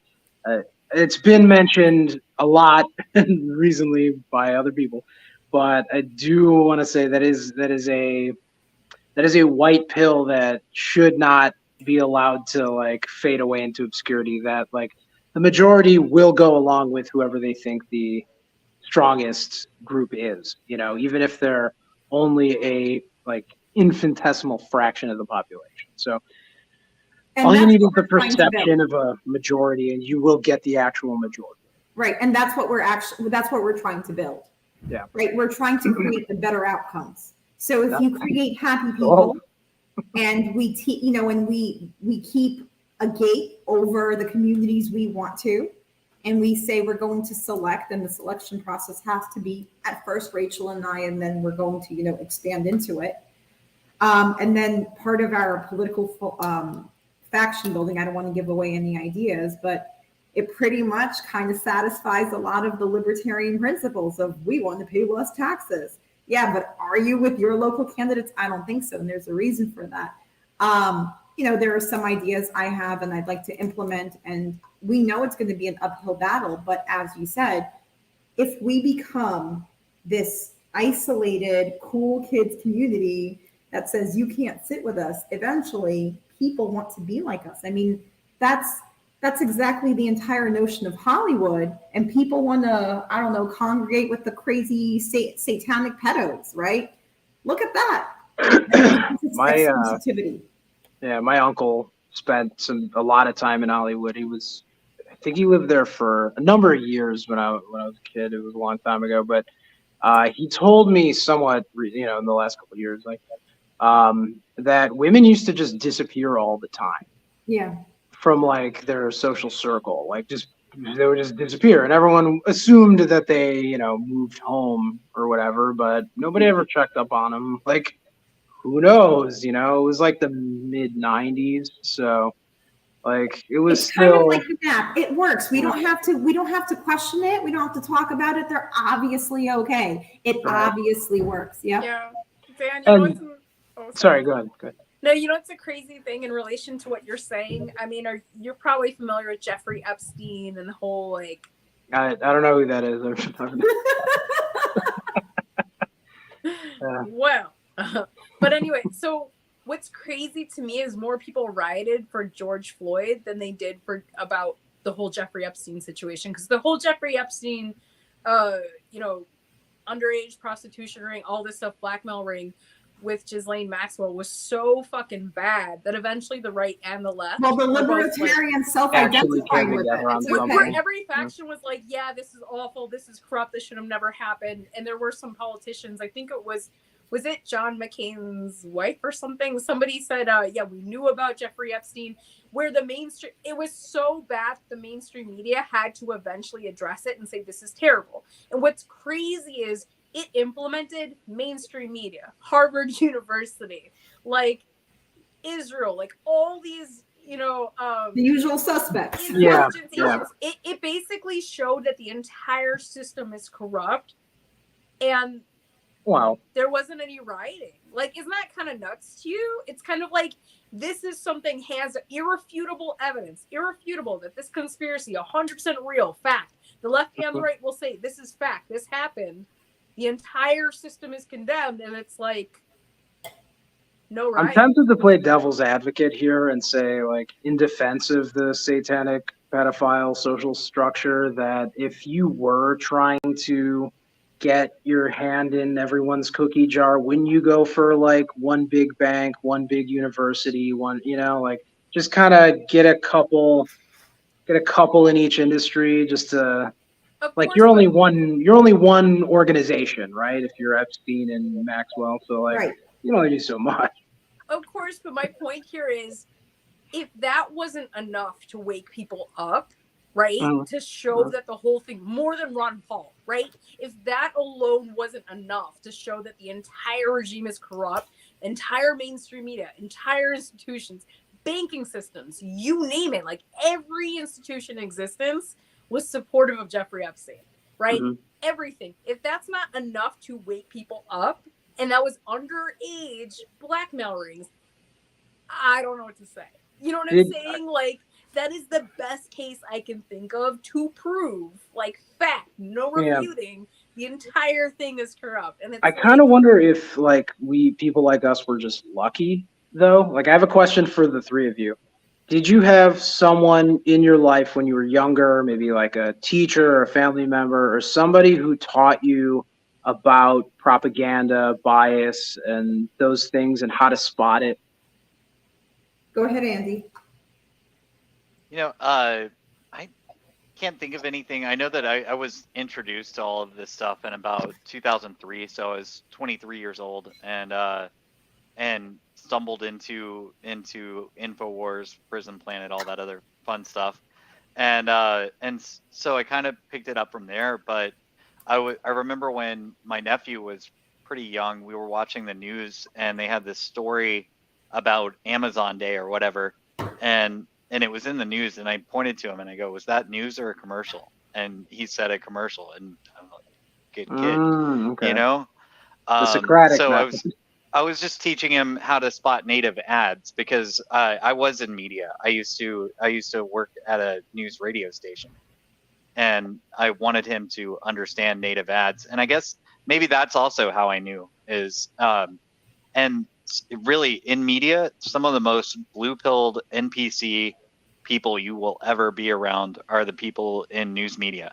They Sure. they just want to sell the station, they want to sell themselves, they want to sell something all the time, but they don't soak it in and think about it and have their own takes on it. They just kind of take whatever the radio station's take is on it, and there's hardly even any debate in newsrooms, and it was weird being around that and seeing that. Mhm. Right, Anyway. say something? Anyone else? You can answer. Okay.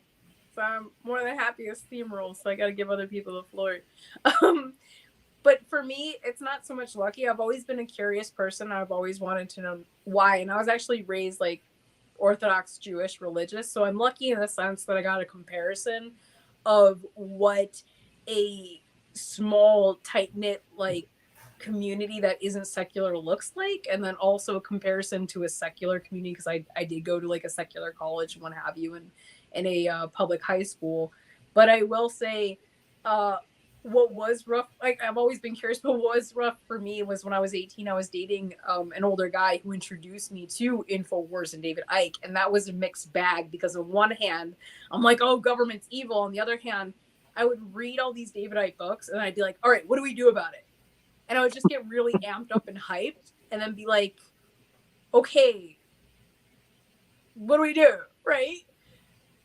So it just, that part kind of stinks, because on the path to like trying to figure out what's what and kind of see through propaganda and stuff, there's plenty of unfortunate characters that are more than happy to just like capitalize off of your ignorance. Good or bad, you know, which is kind of frustrating. But I've always just been a curious person. So I grew up. Right. So I grew up not watching TV. So like we came to this country as immigrants, and I never really had a gaming system. And my mom severely limited my TV time, but I'll be honest, I never liked TV, right? Just something with watching copious amounts of TV makes me unwell. And I started reading Greek philosophy, which, by the way, is no surprise that I graduated as a philosophy major, and I'm part of Pi Sigma Tau, which is a philosophy fraternity in New York. But, you know, and then I went to law school, and I kind of saw like the breakdown of the system. And I said, well, this is so different from, you know, the philosophy and the Greeks and everything that I thought it was. And then, you know, I just started studying like economics. And I'm like, oh, okay, well, people are seriously like economics, and this is like rational choice theory and the conditions of scarcity and blah, blah, blah. I'm like, everyone wants to maximize their individual satisfaction. I'm like, I understand that, but also presented in a certain context, nobody, like everyone is just adverse to it, and you can manipulate their good decision making because humans are not rational. And I guess like I just created all these frameworks, which is my type of structured thinking. But I think what we're seeing here is like the 80-20 principle. Like we're, let me call it enlightened, and everyone else is just saying, you know, my nap, because they don't want to get out of, I guess, a safe space, because everyone wants to be in a safe space, right? Like it's kind of like you have a man who wants to lose weight and make better decisions, right, with like some food and health conscientiousness, and then he sees like on the TV, oh, Blue Bell or whatever ice cream, like 3 for $10 sale. He goes, I'm gonna get some, right? And he's like, well, how bad can it be? It's on sale. It's, you know, it's being advertised. It's sold in the store. Who would offer me bad options? Whereas, you know, I'm like, well, I'm Soviet. Everyone's always going to give me a bad option. Let me not take anything. Let me make my own stuff. So right. I feel like the four of us kind of come from this type of perspective at different angles, which I love. Oh, Dan, I want to say something. I've made this joke in the past, but I've said like, to the Ron Paul thing again too. I've said, oh, people just aren't in shape, or people have access to all this fitness information, so everybody would be in shape by now, right? Okay. Right? So Yep. it's like you can have access to things. People can have access to information, but to understand habits, to understand thinking, critical thinking, and a lot of things in human psychology is like quite this thing, and people are malleable to a large capacity. I mean, you see people being brainwashed with tranny agenda stuff now, right? You can have someone that has a deep biological imperative, but that's why they have the occult phrase, you give me the child and I'll give you the man, which is like basically you can brainwash someone into going against their own benefit, because libertarians are so obsessed with like, oh, everyone operates out of their own interest. Yes, but you can brainwash someone to think that what they're doing is within their interest when they're really caring for the regime's thing. For me, like, I came from the left. I was a Bernie Sanders person until 2016. And then I read the WikiLeaks emails and I saw that like there was all this corruption, and I saw Bernie get thrown under the bus, and I saw the DNC get sued.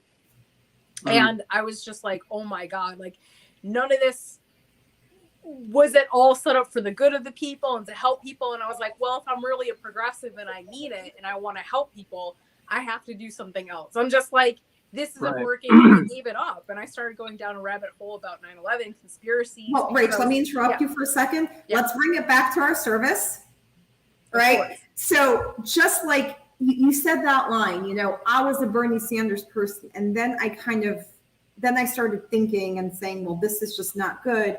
And let me just create something better and figure out a way. That's exactly what we're trying to do, right? Rachel has a perspective that went from the left, now going to the right. And part of what we want to offer in our service is, well, obviously we can't, at this point, we can no longer teach people like, because the options are out there, the better outcomes, but we can certainly kind of help you hone in on those particular skills and those particular talents and develop some more. That also makes a great speed dating question. What was your first red pill? You know? That's a very good question. So 9/11. it depends on how you define red pill. The Bundy Ranchers. So how do you define red pill? I would say it's like, what's the thing that took you from being a Bernie bro to being what you are now? You know, So or like, I was never a Bernie bro. I was always right. I'm not talking to you. He's talking about my story in particular. Right. So as an example. That's an example. Like in my case, it was like I was like in the zeitgeist movement. You know, like I was like a huge like resource-based economy enjoyer, and it was the Bundy Ranch incident that actually red-pilled me on the left. Right. And I always kind of knew that I had an easier time spreading those ideas to people on the right because they listened and they kind of asked questions. They wanted to figure out how it would work practically. Whereas like a leftist would just kind of, oh, how are you going to get over the, you know, what about racism or some bullshit, you know? My favorite red pill moment, I don't know exactly when it was, but I'll say it.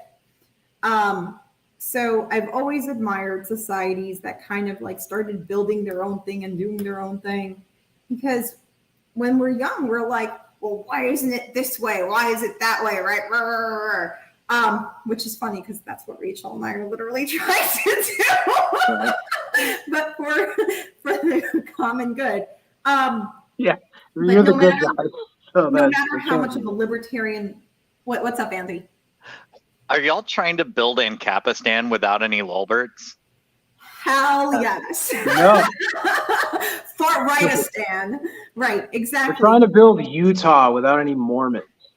Yeah, you know, one and the same.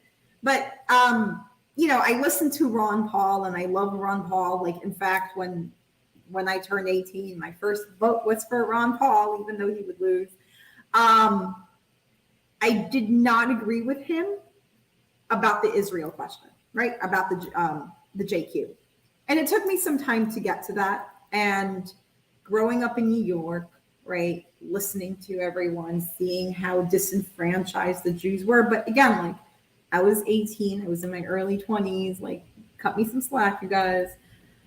And then I started kind of like I had a client, I had to figure out something with like a foreclosure of his, and I had to go to DOB, Department of Buildings.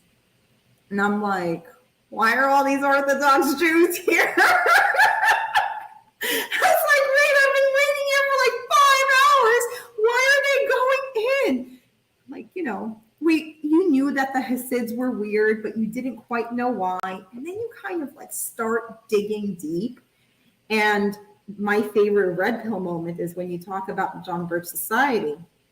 And, you see that like they kind of made their own like little red pill utopia, but it was taken down, and it was actually taken down by the ADL in conjunction to the Southern Poverty Law Center, which operate together.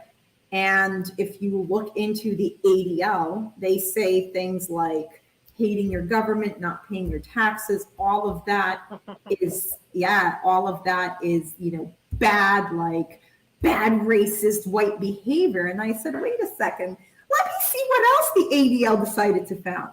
And then the entire like plethora of knowledge that you have is like, holy shit, they were literally responsible for all of my favorite conspiracy theories and my favorite heroes. Wait a second, to quote Tool, I see the pieces fit, that was my favorite red pill moment. Yeah, you're like, reminds me of that Wojak meme where he's concluding 10 years of Illuminati research. And yes. It's the Jews, and he just got his cigarette and he's all sad. Did you make that one? No, I am that. I will give a tidbit of advice here, which is if a girl has a politically incorrect sense of humor, she's not beyond redemption. I think I've always had politically incorrect sense of humor. So I would laugh at racist things and I'd just be like, oh, I shouldn't be laughing right now, but it would make me laugh. And laughter is the music of the soul. So I'm just saying, if someone has a politically incorrect humor, it's a good sign. Mm-hmm. That's right. Yeah. And I know a lot of liberals behind closed doors will make like politically incorrect jokes and this and this. And so there gets a point where everybody, because it's like, what's the difference between someone actually swallowing the poison of the propaganda and someone just trying to fit in because they think that's what they're supposed to do, right? There is a distinction there. Or like everyone thinks like, oh, and like I said, the going along to get along is just really like not working out because the definition of what a good citizen is so off the rails that nobody can survive that. You can't get like 50 jabs just to be a good citizen. That's you know what I mean? Like, it's not gonna work. We're going to be like Moses with our own 10 commandments of what a good citizen is. Is being unvaccinated going to be a prerequisite to get into your ANCAP ethno state? Yes. Awesome. Yes. Yeah, and I would say it's not ANCAPistan because I really don't want like naked adults running around children. They're just liberals. I didn't know that was part of ANCAPistan, to be honest. I always thought ANCAPistan would be like, I don't know, maybe I just had some hippie view of, libertarianism where everyone would just kind of be peaceful and not degenerate, not too degenerate, but I guess I was wrong about that, The degenerates will just be themselves, no matter where you put them. Yeah. So I didn't think that things had to be written down as to what's decent in public, but they have to be written down. Yes. That's what I thought. I'm like, yeah, maybe there needs to be, I don't know, some commandments or something that's like written down, maybe 10 of them or some shit. Yeah, like I said, we're going to be literally Moses. He got it from like, God. Thou shalt not be naked around the children. I caught the reference. Written down. No, man. Yeah. Well, that's the thing too. Is it's like everyone has a definition. The problem is like even if everybody were automatically Christian, it's like what does that even mean? Everyone has their own definition of what that means. Like everyone has a definition of what harm is. Everyone has the definition of what freedom is. So like the context of that really matters and makes a difference because freedom is basically like a currency, and how do you want to spend yours? So we all think it's important. We all want agency.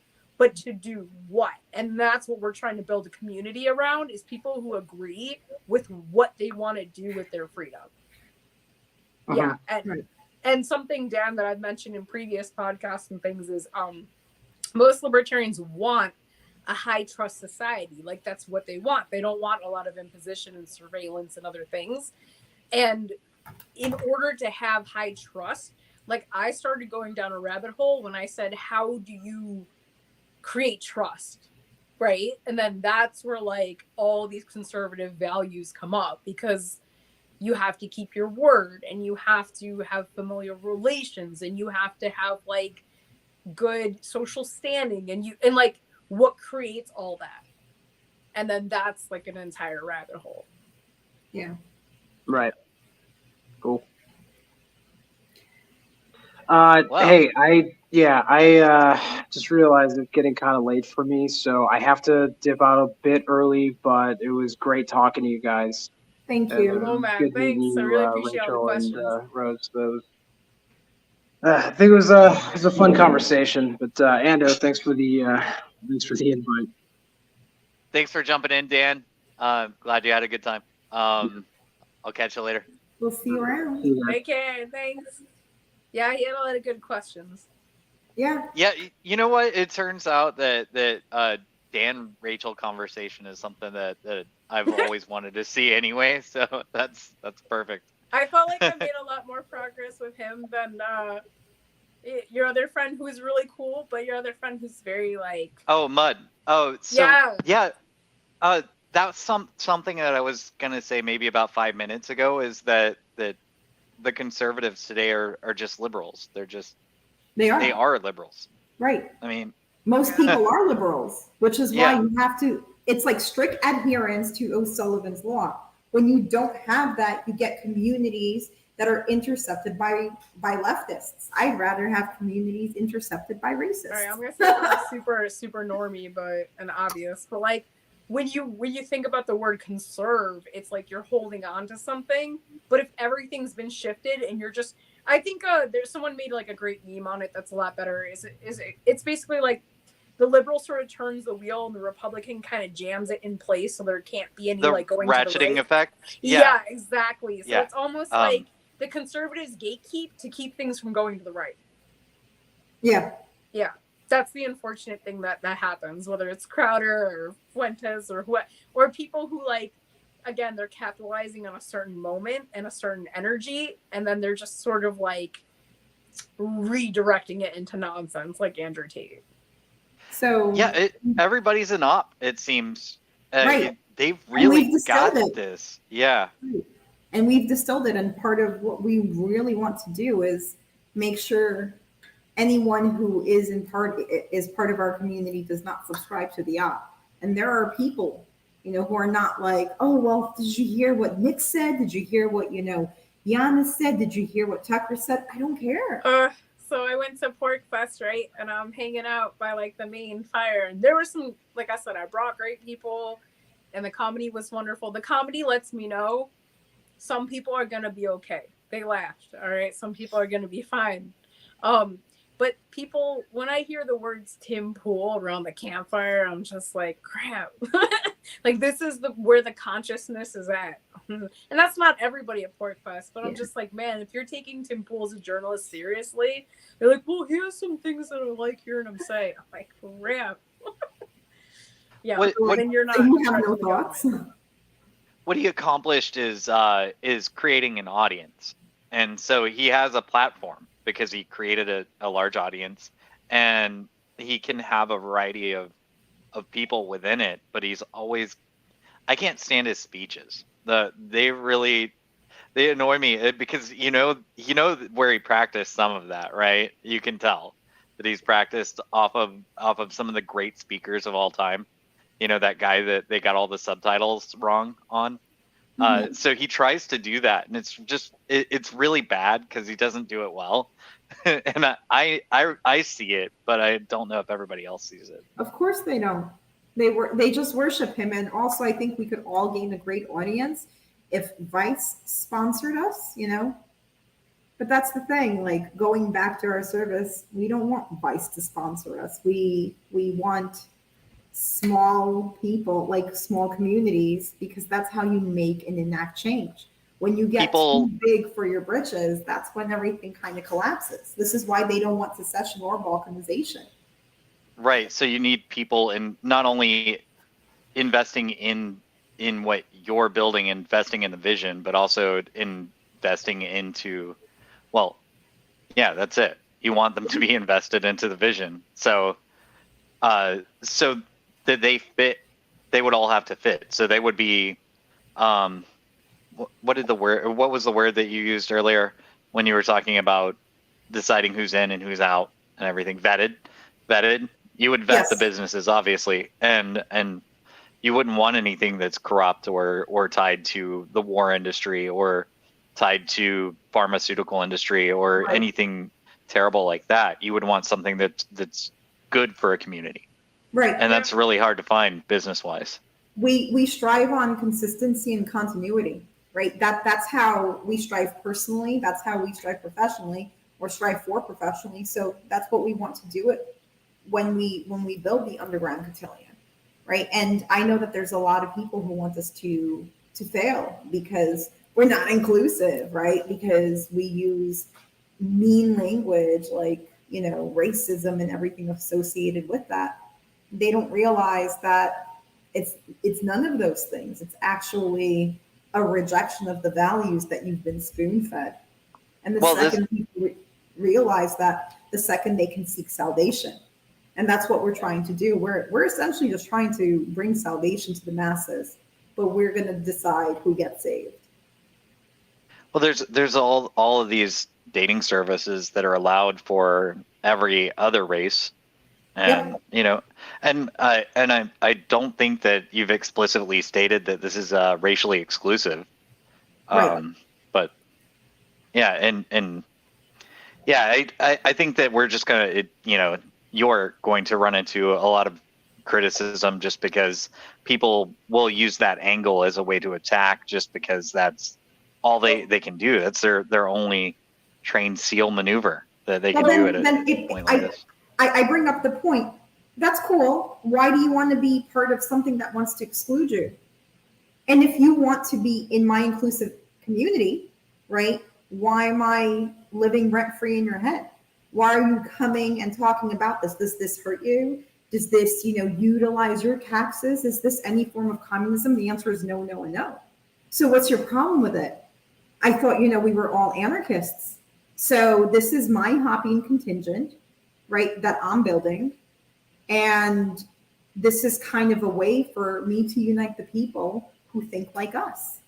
The Wolberts can go and do whatever they want on their own terms, but I know they won't do anything because they've had years to do it. They've had funnels, they have money, they've had, you know, $100,000 photo ops. They've not done anything. But we are, you know, with very few resources. I just want to pipe in real fast and Yes. say our services aren't, you know, I wouldn't say they're screening for race, but I would say we're not going to push diversity in the same way. We're not going to push like interracial marriages as the ideal in the same way. Where it's kind of like, for instance, when I go to Manhattan and I see ads on the subway and there's always like an Asian lady.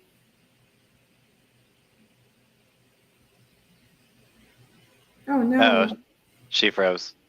Oh no. Come back to us, Rach. Yeah. So she was just going to talk about And I'm not saying that advertisements. That never happens, but it's just so. Babe, you got to Oh, start. sorry, over my with Wi-Fi was close. just cutting out. Okay, so you're on the subway,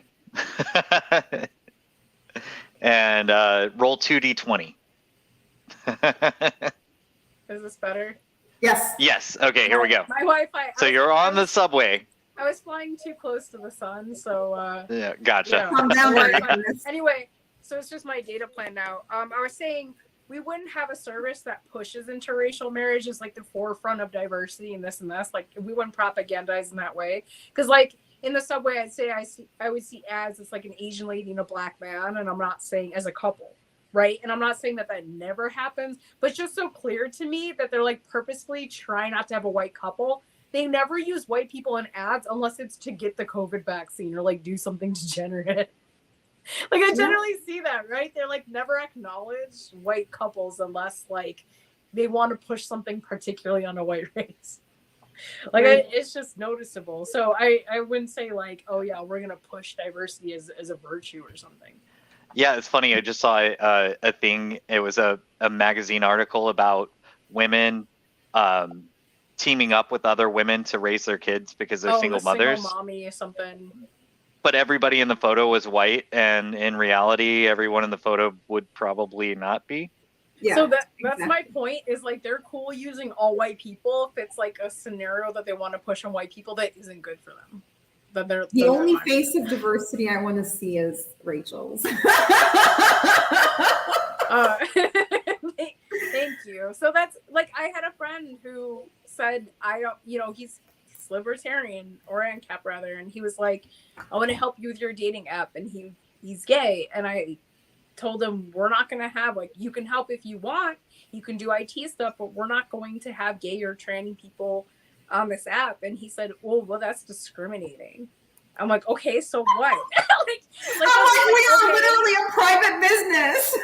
He's like, but what about freedom of association? You say that you care about that, but then you're going to try to shame me into like complying with your version of things. How about he just not be gay? Right. Conversion therapy is not one of the classes that we offer. We tried, but you know. Andy, thank you so much for letting us on your podcast. Oh, you're so welcome. I love y'all. Y'all are always welcome here. We love you too. This was so fun. I know, like, we've reached the over 2-hour mark at this point. And I just, you know, I want you to know how thankful we are for you, you know, promoting it, letting people know about it, and obviously more and more things are coming. But you guys have to understand that Rachel and I are literally constructing a system from scratch. We're not having, you know, anyone help us. It's just the Rose and Rachel show. We're creating questionnaires. We're going to, oh my goodness, we're going to write our, you know, 10 commandments of decency. And we're planning everything. You know, we have like this vision. We have all these ideas, and we just need like the next steps orchestrated. And we're kind of like living, breathing, and doing this every single day. There's definitely demand. It's, you know, there's definitely demand for this. It's definitely about like fundraising and getting this before people. And but I definitely believe that, you know, I definitely believe a lot of people, even leftists, are truly fucking miserable, and they know this can't go on forever. Like, I think they know that. Yeah. So come to our side. We'll see you in the underground. Let's tell everybody how to find y'all so that you can direct people into the right place and help get this thing off the ground. So right now we have a Gifts and Go, which is kind of like a GoFundMe. And we're kind of like telling a story of how Rachel and I started it and a little bit about ourselves. And if you guys want to give a donation, that'd be fantastic to make, you know, this a reality. We're also going to start seeking investors and, you know, a board of directors. We have a lot of meetings lined up, but if you want to give to our Gifts and Go, that's the first step in making this a success and a reality. And Andy will attach the link. Yep. All right.